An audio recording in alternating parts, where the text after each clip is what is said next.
Candace Adams was having a terrible, horrible, no good, very bad Tuesday. It culminated at 3:17 p.m. when Harrison Remington, the walking Greek god and tyrannical CEO of Remington Enterprises, strode past her desk in the accounting department.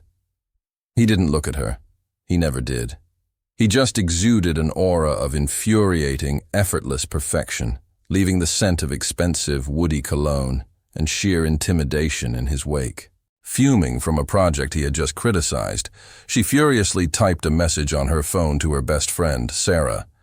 "He is so annoyingly hot, but at the same time so stupid and unbearable. I can't stand him." She hit send with a satisfying jab of her thumb. A second later, her blood ran cold. A collective gasp, followed by a series of stifled snorts and coughs, rippled through the open-plan office. She looked at her screen in horror. She hadn't sent the message to Sarah. She had sent it to the company-wide group chat. General announcements. A chat that included all 200 employees. A chat that included Harrison Remington himself. The silence in the office was absolute. Every eye was on her. She could feel her face turning a shade of crimson she had never before experienced. She wanted the floor to open up and swallow her whole. On her phone screen, under her catastrophic message, a small icon appeared. Harrison Remington is typing. This was it. Public execution. But the message didn't appear in the group chat. A private notification popped up on her screen. From him. "Miss Adams, my office, now." The message was cold, surgical, and 1,000 times more terrifying than a public tirade could ever have been. The walk to his office on the top floor was a walk of shame. She passed colleagues who either stared at her with wide-eyed pity or suddenly became intensely interested in their computer screens. She stepped into his office, a vast, minimalist space with a panoramic view of the city. He was standing with his back to her, looking out the window. He didn't turn around for a full, agonizing minute. Finally, he turned slowly, his phone held loosely in his hand. His face was a mask of calm, lethal neutrality, but his eyes were dancing with a dangerous, mocking light. "Hot, stupid, and unbearable," he said, his voice a low, smooth purr that sent a shiver of pure terror down her spine. He took a slow step toward her. "Please, elaborate." "Mr. Remington," Candace began, her voice a frantic, high-pitched squeak she barely recognized as her own. "I am so sorry. It was a terrible mistake, a typo.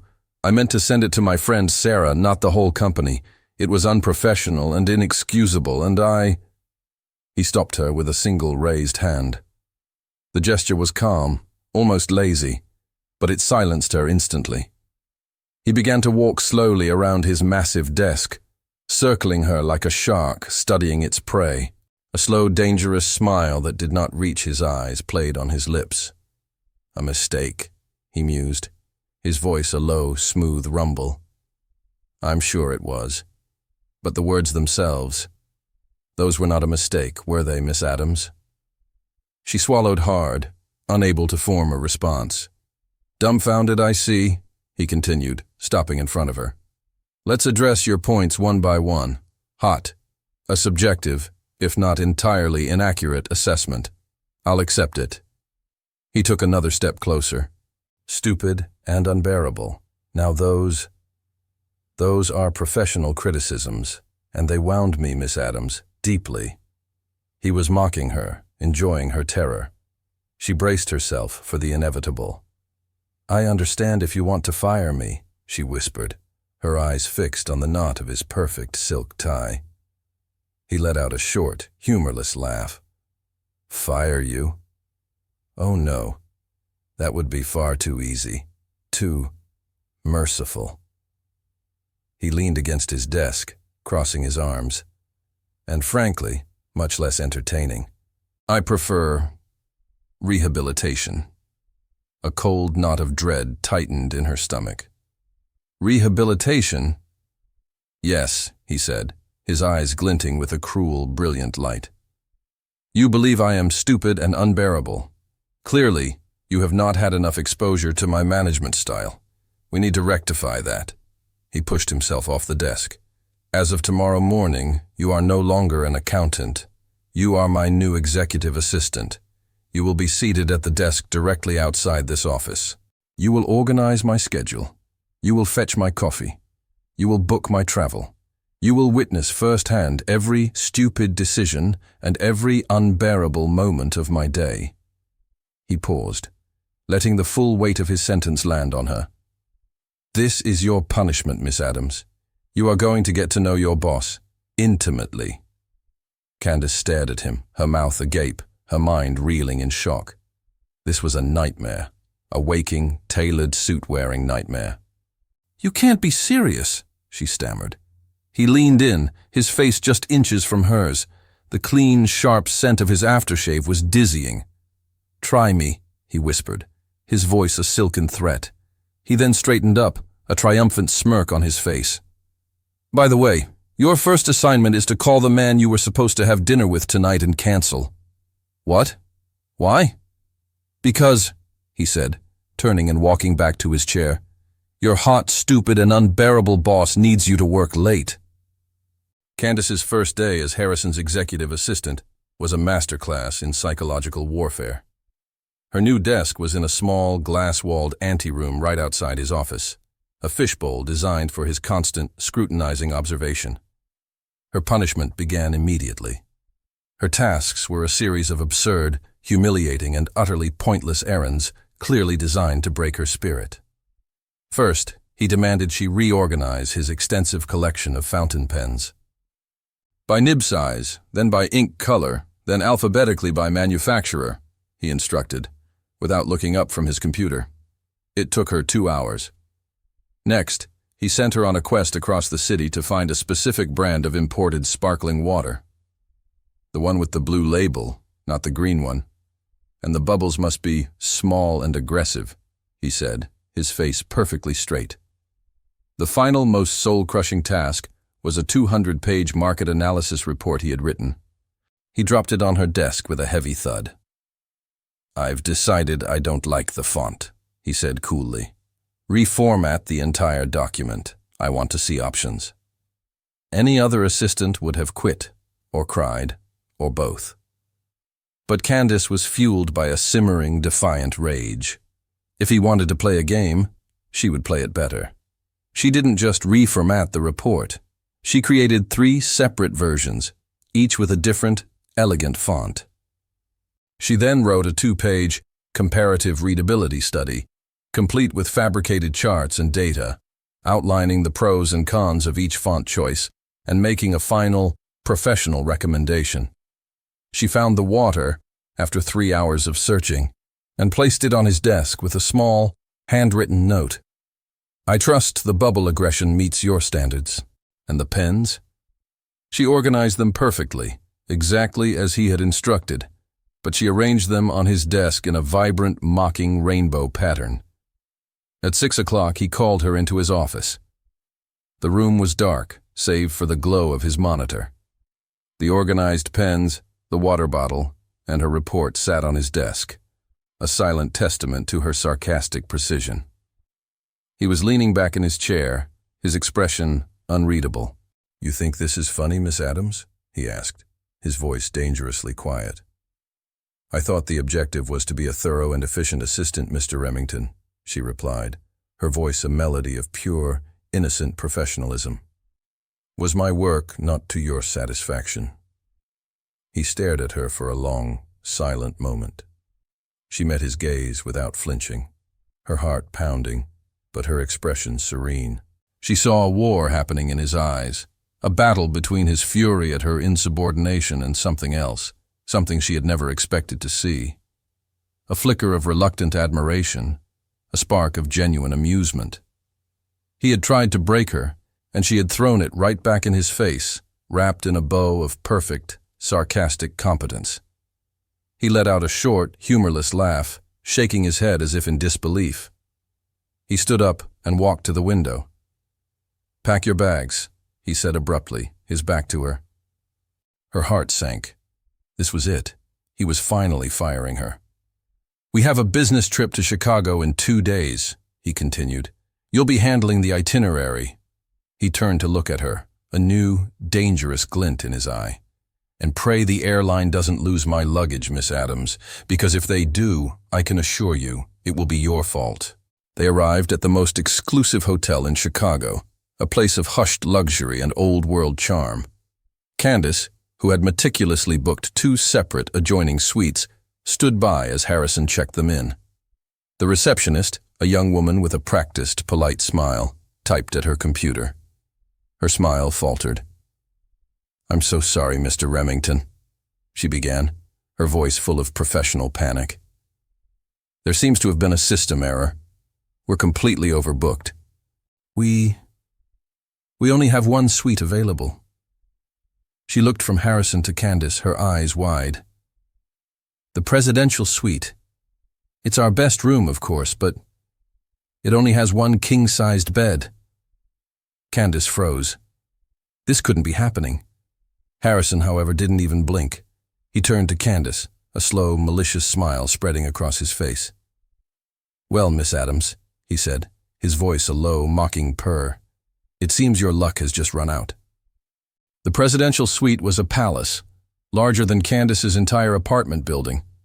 But the single, enormous bed in the center of the master bedroom dominated the space, a silent, intimidating promise of a long and awkward night. The evening was a succession of tense, electric moments. After a long and difficult business dinner, they returned to the suite. Harrison disappeared into the bathroom first. When he emerged, Candace's breath caught in her throat. He was wearing only a pair of low-slung gray sweatpants, a towel slung around his neck.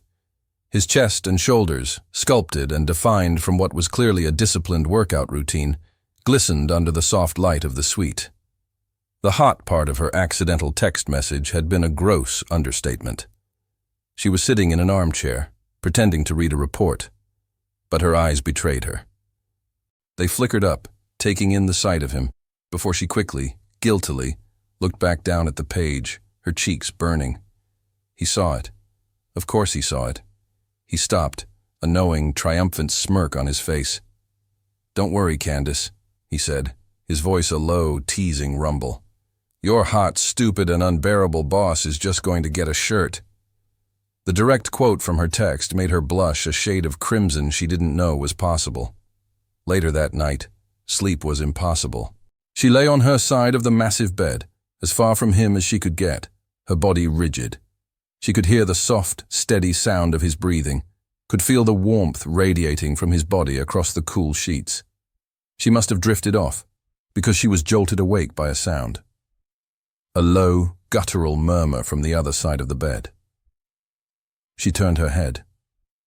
In the dim light filtering through the window, she saw him. He was caught in the grip of a nightmare. His face was tense, his brow furrowed. He was tossing his head back and forth on the pillow, and then he spoke, his voice a choked, broken whisper. "Dad, please, don't." The sound was so full of a raw, childish vulnerability that it shattered the image of the powerful, arrogant CEO. In his sleep, he was not Harrison Remington. He was just a boy, terrified of his own father. Hesitantly, her anger and her own discomfort forgotten, she reached out a hand and gently touched his shoulder. "Harrison," she whispered, "wake up! You're dreaming!" He jolted awake, his eyes flying open, wide with a disoriented panic. He sat up, breathing heavily, his body drenched in a cold sweat. And then he saw her. He saw her concerned face, her hand still on his shoulder. The panic in his eyes slowly faded, replaced by a look of such profound, unguarded surprise and relief. "Sorry," he murmured, his voice hoarse from sleep and fear. He didn't pull away. Instead, his own hand came up and covered hers on his shoulder. His grip was surprisingly tight, not like a boss, but like a man who was afraid of being left alone in the dark. "Stay," he whispered, the single word a raw, desperate plea. "Just for a minute." Candace stayed. She didn't move her hand. She simply sat there on the edge of the massive bed, a silent, steady presence in the dimly lit room. His plea, so raw and so completely out of character, had disarmed her completely. Slowly, the tension drained from his shoulders. He let go of her hand and leaned back against the headboard, running a hand over his face. "Long night," he muttered, a weak attempt to regain his composure. "You were dreaming," she said softly. He didn't respond for a long moment. The silence in the room was different now. It was not the silence of a truce, but of a shared, fragile vulnerability. "My father," he began, his voice a low, rough murmur, his gaze fixed on the city lights outside the window. "He's demanding. He expects perfection. Always has. The Remington empire wasn't just built on success. It was built on the absolute refusal to fail. Any failure, any weakness, was unacceptable." He spoke of a childhood filled not with affection, but with expectations. Of a father who saw him not as a son, but as an heir, a project to be molded into a perfect successor. The pressure, the constant crushing weight of having to be infallible, had been the defining force of his entire life. As he spoke, Candace saw the stupid and unbearable CEO she had railed against in her text message dissolve, replaced by a lonely boy who had never been allowed to be anything less than perfect. She found herself responding in kind, her own walls beginning to crumble in the intimacy of the pre-dawn quiet. She told him about her own dreams, about her passion for art history, a passion she had set aside for the practical, sensible world of accounting. She spoke of her desire to one day work in a museum, to be surrounded by beauty and history, a world away from spreadsheets and balance sheets. They talked for hours, their voices low whispers in the dark. The barrier between them, the one built of anger and power dynamics, completely disintegrated. They were just two people, sharing their hidden scars, their secret dreams. As the first, faint light of dawn began to filter through the window, they fell silent, exhausted. They were sitting on the bed, leaning against the headboard so close their shoulders were touching. The sun began to rise, casting a soft, golden glow across the room, illuminating her face. He turned to look at her, his expression soft, his eyes full of an emotion she had never seen before. He reached out, his touch hesitant, almost shy, and gently tucked a stray strand of hair behind her ear. The simple, tender gesture made her heart stop. "I shouldn't have done this to you," he whispered, his voice full of a genuine, profound regret. He was not talking about the hotel room. He was talking about all of it. The punishment, the games, the humiliation. "And I shouldn't have called you stupid," she replied, her own voice a soft murmur.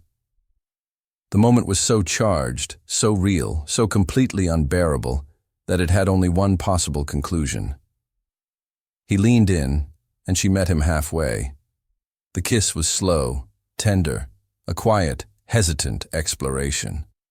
It was not the desperate, possessive kiss she might have imagined. It was a question, a confession, a silent acknowledgement of the powerful, undeniable connection that had grown between them in the dark. It was the first moment of pure, unadulterated romance they had ever shared. They pulled apart, both of them breathless, stunned by the reality of what had just happened. And then, the shrill, impersonal alarm on Harrison's phone blared, shattering the spell. 7 a.m., time to prepare for the board meeting. Reality came crashing back. The flight home was a study in agonizing silence. Harrison was once again Harrison Remington, the CEO. He put on his noise-canceling headphones and buried himself in a financial report, his face a mask of cool, impenetrable professionalism. He didn't speak to her. He didn't even look at her. He was terrified of the vulnerability he had shown, of the kiss that had broken all his rules. When they landed, he stood up, his armor fully back in place. "Good work on the trip, Miss Adams," he said, his voice clipped, formal. "I'll see you in the office tomorrow." He turned and walked away without a backward glance, leaving Candace standing alone at the gate, the ghost of his kiss still on her lips, her heart aching with the sudden, brutal coldness of his retreat. The cold shoulder Harrison gave her on the flight back was more painful than any of his previous humiliations. The vulnerability he had shown in Chicago, the tender, breathtaking kiss, it had all been erased, locked away behind his usual mask of cool, professional indifference. Candace was hurt, confused, and furious with herself for letting her guard down. Determined not to let him see how much his retreat had affected her, she threw herself into her work with a vengeance. She was efficient, polite, and as distant as he was. If he wanted to pretend that night never happened, she would play along. But she decided she wouldn't be his lonely, pining assistant. Mark, a charming and handsome lawyer from the company's legal department, had been subtly trying to get her attention for weeks. He was everything Harrison was not: warm, approachable, and openly appreciative of her work. So, when Mark stopped by her desk on Wednesday afternoon and asked her to lunch, Candace did something she hadn't done before. She accepted, and she did it with an extra bright smile, making sure that Harrison, who was watching from his glass-walled office, had a perfect view of her leaving, laughing, with another man. From his aquarium, Harrison watched them go. He felt a hot, irrational wave of irritation wash over him. He told himself it was because his executive assistant was taking an extended lunch when there was work to be done. But the truth, the one he refused to acknowledge, was that the image of her smiling with Mark was a knot tightening in his gut. There was a particular history with Mark, a private rivalry that made the sight of him with Candace feel like a personal trespass. Candace couldn't understand it. If Harrison disliked Mark so much, why hadn't he fired him? The fact that he kept him around, yet clearly despised him, was a puzzle she couldn't solve. Harrison spent the rest of the afternoon in a foul mood. He found himself calling Candace's desk phone every 30 minutes with absurd, transparently false pretexts. "Miss Adams, where is the quarterly report from 2 years ago? I need it immediately. Miss Adams, I need you to verify my schedule for next Thursday of 2027. When she finally returned, her face flushed and happy from lunch, he felt another, sharper pang of something he refused to name. Later that day, Mark approached her desk again, leaning against it with a casual, confident smile. "Lunch was great," he said. "How about a drink after work?" Before she could answer, the intercom on her desk buzzed, Harrison's voice cutting through the air, cold and sharp. "Miss Adams, my office, immediately." When she walked in, he didn't look at her. He pointed to a massive stack of binders on the corner of his desk. "I need you to cross-reference all of these contracts with the digital archives from last year," he said, his voice dangerously neutral. "I need it on my desk by morning." It was a ridiculous, pointless, and mind-numbingly tedious task. It was a task designed for one purpose and one purpose only: to keep her in the office all night, far away from Mark. Candace looked at the mountain of paper, then at him. A slow, dawning realization spread across her face. She was beginning to understand what was really happening. She realized that, for some reason, Harrison didn't want her with Mark, but it seemed to be more than just jealousy. Harrison's subtle war of attrition intensified. He began to watch Candace's schedule like a hawk, his timing becoming almost comically predictable. The moment Mark would approach her desk, Harrison would emerge from his office as if summoned by an invisible alarm. "Miss Adams, good thing I caught you," he said one afternoon, appearing just as Mark was about to invite her to lunch. "We need to discuss the catering for the Tokyo delegation's visit. It's urgent." Candace sighed, ready to cancel with Mark yet again. But to her complete surprise, Mark turned to Harrison with a calm, firm smile. "Sorry, Harrison," he said, his tone one of casual equality, not of an employee to a CEO. "But Candace is having lunch with me today. I'm sure your urgent catering crisis can wait until after 2 p.m. The use of his first name, the confident and almost challenging tone, it created a strange, silent standoff in the middle of the office. Harrison stared at Mark, his jaw tight, visibly annoyed. For a moment, Candace thought he would explode, but then, for a reason she couldn't comprehend, he backed down. 2 o'clock then, Miss Adams. Harrison said through clenched teeth, before turning and stalking back into his office. The incident left Candace bewildered. Mark had just gone head-to-head with the CEO, and won. The game escalated at the end of the week. Mark invited her to a movie over the weekend. Harrison, who had clearly been listening from his office, emerged immediately.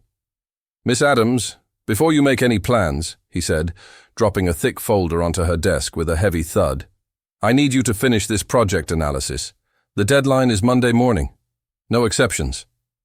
It was a mountain of work, clearly designed to ruin her entire weekend. She looked at the folder in despair, but Mark intervened again. "Harrison," he said, his voice calm, "can we talk for 5 minutes? Alone." The two men disappeared into Harrison's office and closed the door.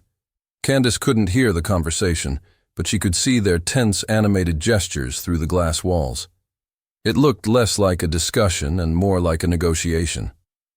5 minutes later, Mark emerged, a tranquil, satisfied smile on his face. "Problem solved," he said, leaning against her desk. "Your urgent project has been optimized. You're free for the weekend." Candace was in shock. "How did you do that? What did you say to him?" Mark just winked at her. She watched him walk away, a giant question mark forming in her mind. For the rest of the afternoon, Harrison remained locked in his office, emanating an aura of contained fury, but he didn't say a single word to her. The question was now unavoidable, a constant nagging presence in her thoughts. Who was Mark, really? The week ended, but the questions in Candace's mind only grew louder. The dynamic between Harrison and Mark was a puzzle she couldn't solve. On Monday, Mark approached her desk at the end of the day. "I managed to get a reservation at that little Italian place you wanted to try," he said, his smile warm and genuine. "Tonight at 8? Candace's face lit up. It was a place that was notoriously hard to book. "Yes, I'd love that." As if on cue, an email from Harrison landed in her inbox. The subject line was a single cold word: urgent. The body of the message read, "Miss Adams, I require your presence in my office after hours. We have urgent matters to discuss." The timing was too perfect to be a coincidence. This was another one of his games, and she was done playing. At 6:30, the office was empty. Candace walked into Harrison's office, but instead of sitting down, she stopped in front of his desk, her arms crossed, and waited. He didn't look up, his focus entirely on some papers. "I need you to review the quarterly projections from 2019. I want a comparative summary for tomorrow." He kept talking, but stopped when he noticed her silence. He finally raised his eyes and saw her standing there, her expression serious. "Why are you looking at me like that?" "I'm not doing it, Harrison," she said, her voice calm but firm. "I'm not playing this game anymore." He frowned. "What game?" "The game where you're too selfish to admit you feel something, but too possessive to let me move on," she said, her voice gaining strength. "You don't want me, but you don't want anyone else to have me. And I'm tired of it. I deserve more than being a pawn on your chessboard." Her accusation wasn't a shout. It was a statement of fact, which made it cut even deeper. The silence in the room was heavy. Harrison didn't explode. He just stared at her, and for the first time she saw defeat in his eyes. He let out a long, weary sigh, running a hand through his hair. "You're right," he admitted, his voice low, almost a whisper. "I don't know what I'm doing. I just know that the idea of you with him, it's driving me crazy, and I don't know how to stop it." He stood up and walked slowly toward her, his expression a mixture of desperation and desire. "Teach me how to stop, Candace," he pleaded, "or give me a reason not to." He stopped just inches from her, so close she could feel the heat radiating from his body. Before she could respond, he whispered, "Because I can't fight this anymore." And then he kissed her. The kiss was not one of anger, but of complete and utter surrender. It was slow and deep, and filled with all the confession he couldn't put into words. It was the breaking of his own rules, the tearing down of his own walls. It was everything. The kiss in the office was not an ending. It was a beginning. It shattered the last of the rules, the last of the pretense, and plunged them into something far more dangerous and exhilarating than their previous war of wills. That night, they didn't go home.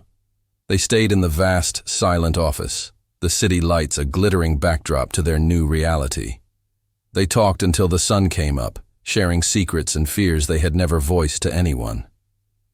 For the first time, they were not boss and assistant. They were just Harrison and Candace. The passion that was born from that conversation, from months of repressed tension, was overwhelming. They began an intense, but strictly clandestine romance. The nights belonged to them. They were filled with dinners at discreet, out-of-the-way restaurants where no one would recognize them, with late-night movies in his penthouse, with moments of intimacy that were more real and more profound than anything either of them had ever known. Candace was living in a dream, a secret, happy bubble, believing that this phase was just temporary, a prelude to them becoming a real public couple. During the day, however, the reality of the office was a bucket of cold water. Harrison, terrified of a scandal, of the judgment of his peers, and most of all, of the reaction of his powerful father, who was also the chairman of the board, reverted to being the cold, distant CEO. He treated Candace with an exaggerated professionalism that was almost more painful than his old hostility. The stark contrast between their passionate nights and their icy days was a brutal, emotional whiplash for Candace. She saw their annual corporate networking retreat, a weekend affair at a luxurious country estate, as the perfect opportunity. Away from the office, away from the city, perhaps he would finally relax. Perhaps he would begin to bridge the gap between their two worlds. Her hope was crushed during a planning meeting for the event. In front of the entire executive team, Harrison reviewed the guest list. "And of course," he announced, his voice cool and detached, "all executives will be bringing their partners. I myself will be accompanied by a family friend, Victoria Lancaster, for the weekend's festivities." He didn't even glance at Candace as he said it. The name, Victoria Lancaster, was a well-known socialite, the perfect, appropriate companion for a man of his stature. Later that day, alone in his office, Candace confronted him, her heart in a million pieces. "Victoria?" she asked, her voice trembling with a hurt she couldn't hide. "A family friend. And what about me, Harrison? What role do I play this weekend? The girl who takes notes at the meetings?" The pain in her voice was palpable. He looked at her, his own face a mask of tortured conflict. "Candy," he said, using his private nickname for her, his voice a low, pleading whisper. "It's just for appearances. My father will be there. It's complicated." She looked at him, at the man she loved, the man who loved her in the dark, but was ashamed of her in the light. "No, Harrison," she said, tears of disappointment welling in her eyes. "It's not complicated. It's cowardly." She turned and walked out of his office, leaving him alone with the weight of his own cowardice, and her with the heartbreaking realization that she might just be his dirty, convenient secret. The corporate retreat was a special kind of torture for Candace. Harrison, true to his word, paraded Victoria Lancaster around like a prized trophy. He laughed with her, touched her arm, and played the part of the perfect, charming power couple for the benefit of his father and the other board members. Each polite smile, each casual touch, was a fresh stab to Candace's heart. She was forced to maintain her own professional mask, organizing his schedule, taking notes during his speeches, a ghost at the feast of her own heartbreak. She was the assistant, invisible, while another woman stood in her place. Mark, the charming lawyer, saw it all. He watched the quiet, dignified pain in Candace's eyes, and he saw the way Harrison would glance at her when he thought no one was looking, his own face a mask of conflict and regret. One afternoon, Mark found Candace by a secluded lake at the edge of the property. She had escaped the party, needing a moment to breathe, and was silently crying, her shoulders shaking with the effort of holding back her sobs. She had just seen Harrison and Victoria walking hand in hand through the gardens, looking for all the world like a real couple. "He doesn't deserve you, Candace," Mark said softly, sitting down on the bench beside her. Startled, she quickly wiped her eyes. "I'm fine." "No, you're not," he said gently. "And you don't have to be." Desperate for a kind word, for a shoulder to lean on, she found herself confiding in him. "I know he cares about me," she whispered, her voice thick with tears. "But he's so afraid. Afraid of his father, of what people will think, of what it all means." Mark listened patiently, his expression full of a sympathy that was completely genuine. When she finished, he looked at her, his own eyes full of a quiet sadness. "Candace," he said, his voice firm but kind. "Words are easy. Anyone can say they care. But his actions are telling you a different story. They're telling you that his image, his convenience, is more important than your heart. Why are you waiting for a man who will only love you in secret when you deserve someone who would be proud to love you in public?" His words were a bucket of cold, hard truth. They were everything she knew, but hadn't been willing to admit to herself. In that moment of shared vulnerability, of profound clarity, Mark leaned in. He gently cupped her face, his touch respectful, and he kissed her. It was not a kiss of passion or of seduction. It was a kiss of comfort, of respect, of a quiet, steady promise. And that was the moment Harrison came looking for her. He rounded the path and saw them. He saw Mark, his rival, kissing the woman he loved. A blind, possessive, and utterly irrational fury took hold of him. "What the hell do you think you're doing?" he roared, his voice a low, dangerous growl as he strode toward them. "Get your hands off her!" But before he could reach them, Mark stood up, placing himself between Harrison and Candace, a silent, immovable protector. "I'm doing what you haven't had the courage to do, Remington," Mark said, his voice as calm and as cutting as a surgeon's scalpel. "I'm treating her like she deserves to be treated." He looked Harrison straight in the eye. "If you can't even claim her in front of your own father, then you have no right to be jealous when another man does." The truth, spoken so plainly by his rival, left Harrison paralyzed, humiliated, and utterly speechless. He ignored Mark, his eyes pleading with Candace. "Is this what you think?" Candace, her mind a whirlwind of confusion and heartbreak, couldn't find the words to answer. Seeing her silence, Harrison's face crumpled in defeat. He turned and walked away. Mark stepped back to Candace and gently pulled her into a hug. She buried her face in his shoulder and finally let the sobs she had been holding back break free. The aftermath of the confrontation at the lake was a cold, crushing silence. Harrison disappeared. A curt, impersonal email was sent to the executive team, informing them that he had a sudden flu and would be working from home for the rest of the week. Candace read the message with a mixture of anger and contempt. She knew it wasn't the flu. It was the retreat of a coward. He had been confronted with a truth he couldn't handle, and instead of fighting for her, he had run away to hide in his glass tower. That same day, Mark invited her to dinner. It wasn't a casual invitation from a colleague. It was a clear, respectful, and intentional date. "No games, Candace," he had said. "Just dinner." Hurt, angry, and determined not to let her life be put on hold for a man who refused to claim her, she accepted. The week she spent with Mark was a revelation. He was everything Harrison was not. Present, attentive, and proud to be seen with her. He took her to the little Italian restaurant she had once mentioned wanting to try. He remembered small details from their conversations. He made her laugh, a light, genuine sound she hadn't heard from herself in months. He treated her not as a project or a secret, but as a person. She began to question everything. Why was she fighting so hard for the crumbs of affection from a man who loved her in the dark, when another man was offering her the warmth of the sun.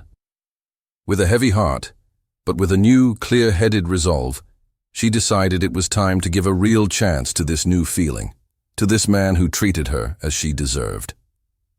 The following Monday, Harrison returned to the office. He was a mess. He looked like he hadn't slept in a week. His eyes were shadowed, and his usual immaculate suit seemed to hang off his frame. He had clearly been through his own personal hell. He called her into his office at the end of the day. "I'm sorry, Candace," he began, his voice hoarse, filled with a regret so profound it was almost tangible. "You were right about everything. I was a coward, an idiot. I was so afraid of losing control, of what my father would think, that I almost lost the only thing that actually matters." He took a deep breath, his eyes pleading. "I'm ready now. I'm ready to fight for you, in front of everyone." Candace listened, and every word was a double-edged sword.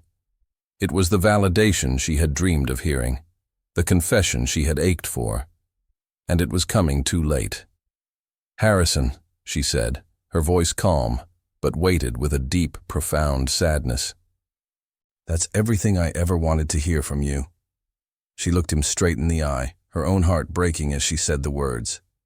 "But while you were hiding, I decided I deserve more than just dreams. I deserve reality." She stood up, her resolve firm. "I'm giving Mark a chance, because he treats me the way I deserve to be treated. He doesn't cancel our plans. He isn't ashamed of his feelings. And most of all, he doesn't hide me." She walked out of his office, leaving him with the devastating realization that his repentance, his readiness to finally fight, might not be enough. Confused and heartbroken, she decided to walk home, needing the cold air to clear her head.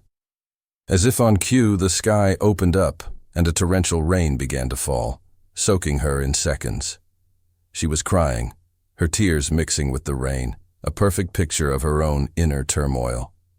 Suddenly, a sleek black car pulled up silently beside her. The dark, tinted window of the car slid down with a soft hum. It was Mark. His face, usually so calm and composed, was etched with a genuine, immediate concern. "Candace, what are you doing?" he asked, leaning across the passenger seat. "Get in. You're going to catch pneumonia." Too tired, too cold, and too emotionally drained to argue, she pulled the door open and slid into the impeccable leather interior, dripping rainwater onto the pristine floor mats. The scent of clean leather and his subtle, fresh aftershave filled the space. They drove in silence for a few moments, the only sound the rhythmic thump of the windshield wipers and the drumming of the rain on the roof. The silence wasn't awkward. It was comforting, a quiet space for her to simply breathe. "Your apartment is almost an hour's walk from here," he said finally, his tone a gentle, humorous chiding meant to break the tension. "Were you planning on walking the whole way in this downpour?" I needed to walk," she replied, her voice a low murmur as she shivered, hugging herself for warmth. "I needed to think." He noticed her trembling immediately. He reached over and turned up the heat, a warm, dry air instantly enveloping her. "Look, my place is only 10 minutes from here. You're freezing," he said, his voice full of a practical kindness that was completely devoid of any ulterior motive. "Why don't you come over, take a hot shower and borrow some dry clothes? I'll even make you a cup of tea. Then, when the rain stops, I can drive you home. Or you can stay in the guest room, if you prefer. No strings attached." The genuine care in his offer, the simple, uncomplicated concern for her well-being, was a balm to her bruised heart. It was so different from the complicated, high-stakes world of Harrison. With Mark, everything felt easy. "Okay," she whispered, grateful. "Thank you." As they drove, the warmth of the car began to chase the chill from her bones, but the chill in her heart remained. Her mind kept replaying the scene in Harrison's office, his desperate plea coming too late. "You seem a million miles away," Mark said softly, glancing at her. "Just processing," she admitted. A lot has happened. I can imagine, he said, his voice carefully neutral. In the quiet intimacy of the car, her curiosity, the question that had been nagging at her for weeks, finally bubbled to the surface. Mark, she began, her voice quiet. I have to ask you something. At the retreat, you went head-to-head with Harrison for me. You weren't afraid of him at all. You weren't afraid of getting fired for being so bold. Mark smiled, a small, enigmatic smile as he kept his eyes on the road. Let's just say I have good job security. But why? She pressed. Why do you challenge him like that? No one else in the company dares to even question him. He was silent for a moment, as if weighing his words. Because someone has to, he said finally. Harrison, he's brilliant, but he's been allowed to live in a world where no one ever says no to him. He's surrounded by people who are afraid of his power. And that kind of environment doesn't build character, it builds a tyrant. His words were so insightful, so perceptive. He understood Harrison in a way no one else did. But you're not afraid of him, she stated, more than asked. No, he said, shaking his head slightly. I'm not. He glanced at her again, a flicker of something unreadable in his eyes. I couldn't be fired by him, Candace. She frowned, confused. What do you mean? He's the CEO. He took a deep breath, as if preparing to reveal a long-held secret. First, he said, his voice calm and steady, I don't work for Harrison. We work together. And second, he's not my boss. Candace was completely lost. I don't understand. Mark then revealed the secret that changed everything. Harrison and I are cousins, he said, his voice quiet but clear. The real owner of Remington Enterprises is our grandfather, Richard Remington. He put his grandsons in charge of the company years ago. Harrison is the older one, with the more aggressive personality, got the CEO title. He's the public face of the empire, the one who makes the bold moves. He turned onto a quiet, tree-lined street. I, on the other hand, chose to be the CFO and chief legal counsel. I prefer the background, the numbers, the strategy, and treating people like equals. It's not exactly a secret, he added with a shrug, but since I don't make a point of advertising it, most people don't know. Candace sat in stunned silence, her mind reeling, trying to process the information. The kind, charming colleague who had been her confidant was, in fact, just as powerful as Harrison, if not more so. The rivalry she had witnessed, the subtle power plays, the war for her attention. It wasn't just a workplace drama. It was a family feud, and she had been standing right in the middle of it. The revelation that Mark was Harrison's cousin, an equal power in the Remington Empire, left Candace speechless. She followed him out of the car and into his house in a daze, her mind struggling to recontextualize every interaction they had ever had. He immediately guided her to a luxurious guest bathroom. Take a hot shower before you freeze, he said, his voice full of a simple, practical kindness. You can grab whatever you need. I'll leave some dry clothes for you at the door. Grateful, Candace stepped into the shower, the hot water a welcome shock, washing away not just the cold of the rain, but some of the tension from her shoulders. When she stepped out, she found a soft, cotton pajama set folded neatly on the back of the door. It was his, far too large for her, but it was warm and smelled of him. A clean, comforting scent of fresh laundry and something subtly masculine. It was the scent of safety. Wearing his pajamas, she padded downstairs and found him in the kitchen, putting the finishing touches on a simple pasta dish. A recipe, he said, was his grandmother's. As he set the table, Candace took a moment to truly look at his home for the first time. It was completely different from Harrison's cold, impersonal penthouse. While obviously expensive, Mark's house had a soul. Floor-to-ceiling bookshelves overflowed with well-loved books. Interesting, eclectic art adorned the walls, and in a corner of the living room, An impressive collection of vinyl records and a state-of-the-art turntable stood proudly. She realized, with a small shiver, that the vinyl collection alone was probably worth enough to buy her old apartment. It was a quiet, understated display of immense wealth. What fascinated her was not the money itself, but the fact that in all the times they had been out, he had never once made a point of showing it off. Her attention was drawn to a framed photograph on the mantelpiece. It was a picture of a beautiful, smiling woman with kind eyes. "That's my mother," Mark said, appearing behind her with 2 glasses of wine. He handed one to her. "She passed away a few years ago. She's the one who taught me to value people over things." During dinner they laughed and shared stories. The conversation was easy, natural. She found herself asking him how he dealt with the pain of his loss without becoming bitter or closed off, a question she realized was secretly about Harrison. He answered with a quiet wisdom that resonated deep within her.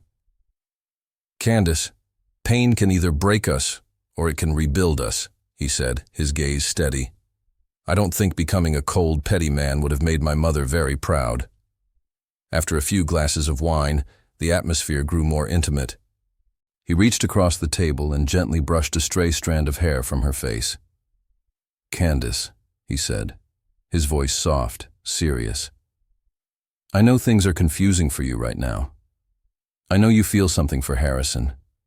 I don't want you to feel pressured. If you decide that he's the one you want to be with, I'll understand." He paused, his eyes full of a sincere, unwavering warmth. "But I needed you to know that what I feel for you is real." His honesty, his complete lack of possessiveness, disarmed her completely.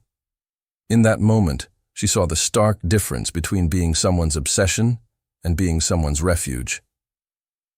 She leaned forward and kissed him. The kiss was a surrender. It was not the frantic, desperate passion she had known with Harrison. It was something tender and deep and connected. It was a conscious choice. They made love that night, and it was an act of profound intimacy. She felt for the first time in a very long time, completely safe, completely seen, and completely valued in the arms of a man.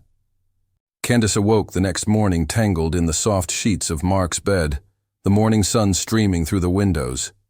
He was awake, watching her, gently stroking her hair. "For the first time in a long time," she whispered, her voice husky with sleep, "I feel at peace." Mark smiled, a warm, loving smile that held no trace of victory, only contentment. "Maybe that's what love is, Candy," he said softly. "Not always a storm, but a safe harbor." In that quiet, peaceful moment, looking into his kind, steady eyes, she knew what she had to do. Her heart was no longer divided. Her choice was made. "I've made my decision," she said. They arrived at the office together later that morning, a silent, united front. Candace's phone had been exploding with missed calls and frantic text messages from Harrison. The moment they stepped out of the elevator, Harrison saw them. He ignored his cousin completely, his entire focus a laser beam of possessive fury directed at Candace. "Where were you?" he demanded, his voice a low growl as he strode toward them. "Why didn't you answer my calls?" "Harrison," she said, her voice calm, steady, a stark contrast to his barely contained rage. "We need to talk, in your office." Inside the familiar cold space, she didn't wait for him to speak. She faced him, her back straight, her resolve firm. "For a while," she began, her voice even, "I believed you cared. I believed your behavior was temporary, that you would eventually choose me, that you would be proud to be with me. But I realize now that your secret was just convenient for you." She took a deep breath, the words coming out with a painful clarity. "I spent the last few days with a man who showed me what it feels like to be truly loved, to be respected, to be someone's priority, not their dirty little secret." She looked him straight in the eye. "And I choose him. I choose Mark." The words hit him with the force of a physical blow. He stumbled back, his face pale, his eyes wide with a disbelief that quickly curdled into a desperate, agonizing pain. She placed her letter of resignation on his desk. "I can't work here anymore," she said, her voice softening slightly with a pang of pity for the man she had once loved. "It wouldn't be fair to anyone. Goodbye, Harrison." She turned to leave. "Candace, wait," he whispered, his voice a raw, broken plea. But it was too late. She walked out of the office, closing the door on her past, and walked toward her future, leaving the powerful, untouchable CEO completely, utterly, and finally, alone and broken. 1 year later, the scene opens in Mark's elegant home, which he now shares with Candace. The space is filled with warmth and life. Candace is at her laptop, a look of intense focus on her face as she finalizes a project for her own successful accounting consultancy firm, which she launched 6 months ago. Mark enters the room, theatrically tossing a folder onto the table. He's beaming. "Officially on vacation," he announces with a radiant smile, "for 1 whole month." Candace looks up, her face breaking into a happy, surprised smile. "And where is the great CFO taking us?" she teases. He walks over, takes her hands, and pulls her to her feet. His expression is serious, his eyes full of love. "To the place my favorite person has always dreamed of seeing," he says. "Pack your bags, Candace. We're going to Greece." The trip is a dream. They explore the ancient streets of Athens, sail through the turquoise waters of the Aegean, and get lost in the winding, whitewashed alleys of tiny villages. There is no work, no stress, only the easy, comfortable companionship of 2 people who are deeply in love. In Santorini, they charter a private boat.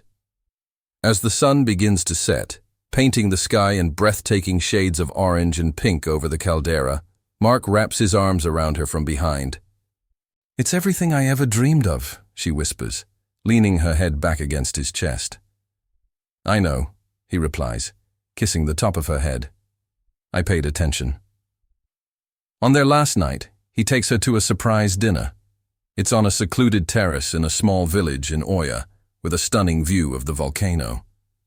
The space is decorated with hundreds of flickering candles and white flowers, and a lone violinist plays softly in the corner. "Mark, what is all this?" she asks, her voice thick with emotion. He guides her to the table, but instead of sitting, he takes her hands in his. His expression is nervous, serious, and overflowing with love. "Candace," he begins, his voice a little shaky. "A year ago, I found you by a lake, crying, your heart broken by a man who didn't deserve you. And I told you that you deserved someone who would love you in public. I have spent every one of the last 365 days trying to be that man." He slowly gets down on one knee. "I'm not a man of storms and games, Candace. I'm a man of safe harbors and kept promises. And I promise to love you, to respect you, and to never, ever hide you from the world." He opens a small velvet box, revealing a simple, elegant diamond ring that sparkles in the candlelight. "Candace Adams, will you marry me?" With tears of pure, unadulterated happiness streaming down her face, she kneels in front of him. "Mark Remington," she says, taking his face in her hands. "Thank you for teaching me what love is really supposed to feel like. You are my peace and my safe harbor." She laughs through her tears. "Yes, 1,000 times yes, I will marry you," she whispers, her voice choked with emotion. He slides the ring onto her finger, and they kiss. A deep, profound kiss, filled with peace and certainty. It is the image of a love born not from drama, but from kindness, from respect, and from the conscious, beautiful choice to be happy together. Our story ends here, my dears, and it leaves us with a question. What is true love? Is it the chaotic, all-consuming fire that we desperately want to fix? Or is it the quiet, steady warmth that heals us? Candace made her choice, reminding us that sometimes we don't end up with the person our heart is passionate for, but with the one who finally teaches our heart how to be at peace. Now, I want to ask you, Who would you have chosen? The thrilling, turbulent storm of Harrison, hoping he would change for you? Or the gentle, certain sunrise of Mark, who loved you as you were from the start? Leave your answer in the comments. I can't wait to read your thoughts. And if this story touched your heart, don't forget to show it some love with a like. Until the next story.